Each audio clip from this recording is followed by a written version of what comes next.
बिस्मिल्लाहिर्रहमानिर्रहीम। अस्सलाम वालेकुम। कैसे हैं सब दोस्त? उम्मीद करता हूँ ठीक ठाक होंगे, खैरियत से होंगे। दोस्तों, आज की वीडियो सुजुकी वैगनार 1000 सीसी जो पाकिस्तान से मॉडल है, इसके इंजन रिपेयर के ऊपर है।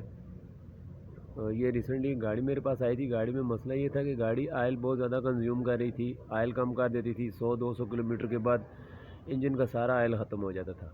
फिर इसके इंजन को मैंने खोला है। इंजन को खोलने के बाद इसका मुआयना किया है। तो जो बकौल कस्टमर की जो इसमें कंप्लेंट ये थी कि इसका इंजन रिसेंटली ओवरहाल हुआ था। इस पर 80 से 90 हज़ार रुपया जो है इस पर कास्ट भी आई थी, लेकिन इसके बाद भी इसका ये मसला जो है इसके अंदर मौजूद था।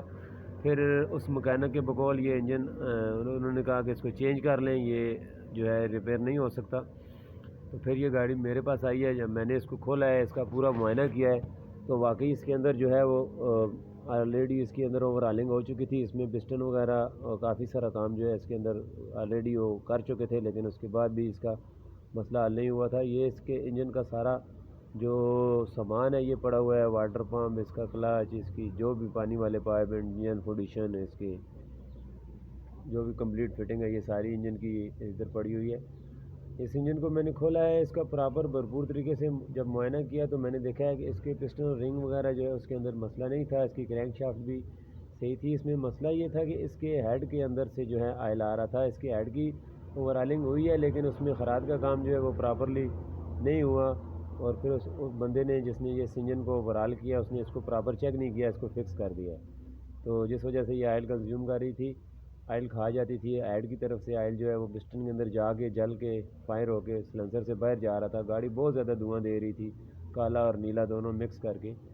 फिर मैंने इसके इंजन को जो है वो ब्लॉक असम्बली को तो टच नहीं किया, उसमें जस्ट स्ट्रिंगें चेंज कर दी हैं। इसके हेड का सारा काम करवाया है। इसके पूरे टैबलेट चेंज हुए हैं, इसके हेड के वाल चेंज हुए हैं, वाल के गाइड चेंज हुए हैं, और इसमें जो है वो गैस्केट वगैरह सारी चेंज करके मैंने फ़िक्स कर दिया है। गाड़ी बिल्कुल सही हो गई थी। अभी अगर आप देखें तो ये इसकी हाफ असम्बली तैयार है। इसके अंदर रिंगे पिस्टन वगैरह लग चुके हैं। अब अगर अभी देखें तो इसके हेड के पिस्टन के असम्बली के ऊपर हेड भी फिक्स किया जा चुका है। इसकी टाइमिंग फिक्स की जा रही है। इस इंजन के अंदर जो मुकम्मल कास्ट आई है, क्योंकि इसका ज़्यादातर काम सही था, तो इसकी तकरीबन टोटल कास्ट जो लेबर को छोड़ के तकरीबन 35 हज़ार आई है।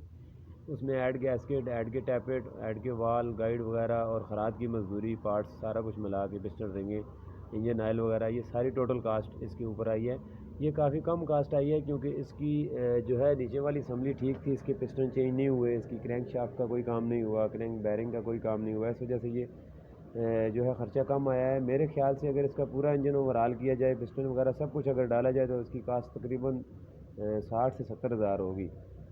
अभी देखें तो इंजन बिल्कुल रेडी तैयार पड़ा हुआ है। गाड़ी के अंदर ये फिट किया जाना है। इसके बाद इसकी भरपूर तरीके से हमने सफाई की है। उसमें बोल्ट बहुत ज़्यादा उस मैकेनिक ने स्लिप किए हुए थे, वो सारे जो है वो सही किए हैं, और इसकी रिंगें चेंज की हैं, हेड का काम करवाया है, और गाड़ी के अंदर इंजन फिट कर दिया है। बिल्कुल सही रिस्पॉन्स आया है। इंजन बिल्कुल सही हो गया था। इंजन का साउंड थोड़ा सही नहीं था पहले, वो भी ठीक हो गया। प्लस इसका ऑयल कंज्यूम करने वाला मसला और जो भी छोटे मोटे मसले मसाइल थे, पेट्रोल बहुत ज़्यादा खा रही थी, ये सारे मसले इसके हल हो गए थे।